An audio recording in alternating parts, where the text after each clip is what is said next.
سەرۆک مەسعود بارزانی پێشوازیە وەزیرە دەرڤەیە ئەمریکا مارک پۆمپیۆ شاندا لەگەل دەکرد و بەحسا مژارنگرێدایە ڕەوشە سیاسی لە عێراقی و هەرێما کوردستانê هەروەها پێشهاتەیەن داوی لە کوردستانە سووریێ و پێشە ڕۆژە گەلێ کورد لە سووریێ. ئۆفیسا سەرۆکە بارزانی داخوێنیەکە دەربارەی سەردانە پۆمپیۆ بەڵاو کرد.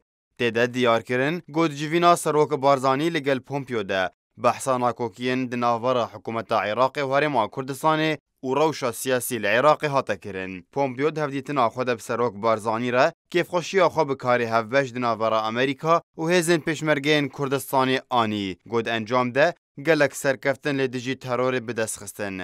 Rewşa Sûriye û pêşhateyên wê tewerekî sereke bû civînê de ku Pompeo siyaseta welatê xwe di Sûriyê de ji Serok Barzanî re eşkere kir û behsa biryara vekşandina hêzên xwe yên leşkerî ji Sûriyê kir. Serok Barzanî ji aliyê xwe ve fikara xwe derbarê çarenivîsa gelê Kurd li Sûriyê ji Pompeo re diyar kir û hêvî kir got guhartinên dawî nebin sedem ji bo şikestin û êşê ji bo gelê Kurd li Sûriyê. Piştî civîna xwe bi Serok Barzanî re Wezîrê Derveyê Amerîka lêgel Serokê Hikûmeta Herêma Kurdistanê Nêçîrvan Barzanî û rawişkarê Encumena Esayîşa Herêma Kurdistanê Mesrûr Barzanî re civiya.